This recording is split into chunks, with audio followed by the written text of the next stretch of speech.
Hello, class, and welcome to week 9.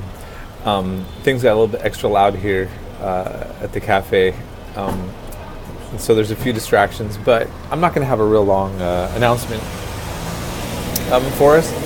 So we're in week 9, and we're moving right along, and we're going into Africa, which I'm really excited with this particular section.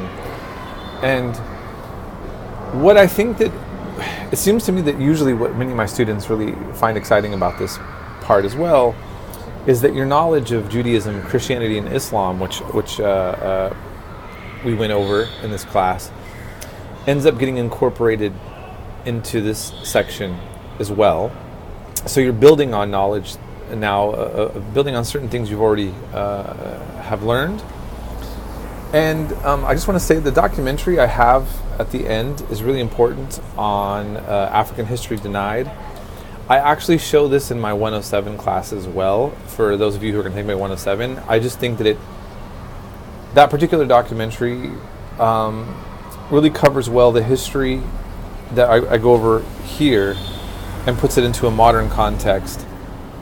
And then for the 107, it takes the modern context and gives you the background, and it works for both sections, and it's okay if you watch it twice, right? So if you do take my 107, again, I'm most likely you're going to be watching this documentary again.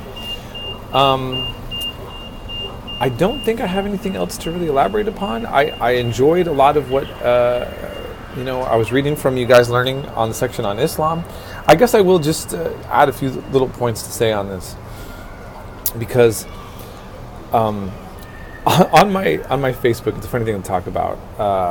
I, as a general rule, don't delete people and for their politics, unless it's really over the top. But now I have some older relatives that post a lot of things on there, and they have very different views than my own.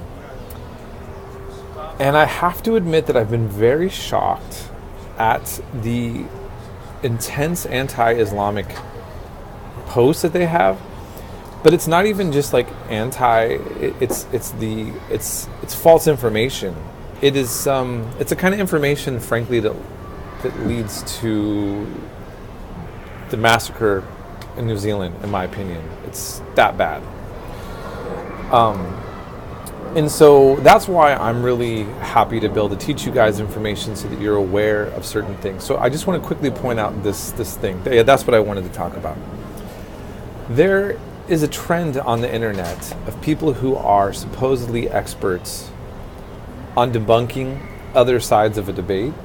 And in particular, there's this whole group of kind of Islam watchers, if you will, that, and I've watched quite a bit of them. Some of them are Christians from like Lebanon. And just to clarify, not all Christians from Lebanon have those views. I'm just pointing out that there are Middle Easterners that speak Arabic. And then you have some evangelicals that have some sort of agenda. Again, not attacking all of evangelicals, just saying. And then you just have the secular movement that sees this as just pure backwards, barbarian, blah, blah, blah, blah, blah. And so they go out of their way to inform you and to teach you about all these things that supposedly professors like me are hiding from you guys. And as I looked at some of the topics that they have, I certainly did not cover all of these various things in which that these people talk about, because one, I don't have time, and I don't feel it's necessary, because they're turning a kind of quirky, or they're let me back up for a second and say this. If you take the Bible, Christianity, and you highlight the most controversial scripture, ones where it talks about the ancient Israelites killing children and taking over the land of Canaan, you have a right to bring that up. It is controversial. It is problematic for the modern sensibilities. But you and I know that for Jews and Christians, that's not the scriptures they focus on, and that while on one hand it might make a conversation awkward and maybe people are defensive, if you read it with the idea of implying that has that fits into the overall value system of that particular group of people, that's not necessarily fair.